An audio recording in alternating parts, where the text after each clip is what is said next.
You ever hear a story that doesn't just make you stop scrolling? It makes your stomach drop. A story so quiet, so ordinary, that it feels real enough to be yours. There's this woman, months away from her dream wedding. The gown fit perfectly. The venue glowed under soft lights. Her name was printed beside his on invitations that promised forever. And then she cancelled everything. No scandal, no betrayal, no broken vows, just 12 words. A single sentence that turned her fairy tale into a warning. One that every person who's ever mistaken control for love needs to hear.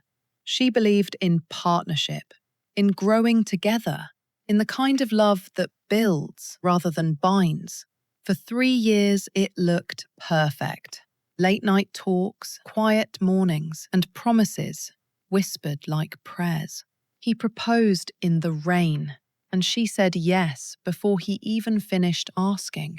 Every detail of that wedding meant something. The flowers, the playlist, the candles that matched their first date. To her, it wasn't just a ceremony. It was her life beginning. Until one night, one calm conversation shattered everything she thought she knew about love. It happened on one of those quiet nights that feel almost too normal to remember. They were on the couch, laptops open, looking at honeymoon spots.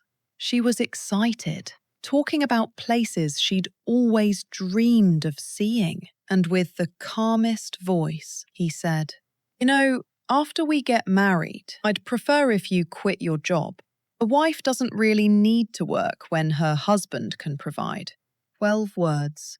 That's all. No argument, no insult, no shouting, just a simple sentence that cut deeper than he'd ever realize. Because for years, he'd told her he admired her independence, her goals, her drive, her strength. He said he loved how she stood on her own 2 feet. And in that one quiet moment, she realized he never really meant it. It wasn't just about quitting her job. It was about control. It was about the version of her he wanted, one that fit neatly into his idea of what a wife should be. She didn't cry, she didn't yell, she just sat there, silent, because somewhere deep down she knew if she stayed silent now, she'd spend her whole life being quiet about the things that mattered most. She didn't argue that night. She didn't even bring it up again. She smiled faintly, said she was tired, and went to bed. But that night, she didn't sleep. She lay there staring at the ceiling, hearing those 12 words replay over and over. It wasn't just about work. It was about everything she stood for. Her freedom, her effort, a sense of self. She realized he didn't see her as a partner. He saw her as a role, and that hit harder than any argument ever could. Because love isn't supposed to shrink you. It's supposed to help you grow. And for the first time, she saw the quiet truth she'd been avoiding. That love without respect eventually feels like a cage. She thought about the future, the mornings she'd wake up pretending to be okay, the small dreams she'd let die just to keep the peace, the silent dinners where she'd stop recognizing the person she became. And somewhere between midnight and sunrise, she made her choice. When the sun came up, she already knew what she had to do. No hesitation, no breakdown, just a strange calm, like the moment right before you finally breathe again. She called the wedding planner first, then the venue, then the guests. Everyone thought it was nerves or stress or second thoughts, but she knew exactly what she was doing. She took off the ring, folded her dress carefully back into its box, and wrote a single note. It said, "I'd rather walk alone than live quietly beside someone who doesn't hear me." No arguments, no explanations, just truth. Then she left, not running away, but walking toward herself for the first time in years. Sometimes it's not the shouting or the fights that end a relationship. It's the quiet moments, the words that reveal who someone truly is and they think you're not really listening. She didn't cancel her wedding because she stopped loving him. She cancelled it because she finally started loving herself enough to walk away. And maybe that's what real strength looks like. Not walking down the aisle, smile, but walking away from the wrong one, because love should never cost you your voice. If you've ever heard words that changed everything, you know how silence feels after truth hits. Some stories don't need endings, they just leave echoes. Stay if you felt this one, because the next story isn't about heartbreak, it's about what comes after.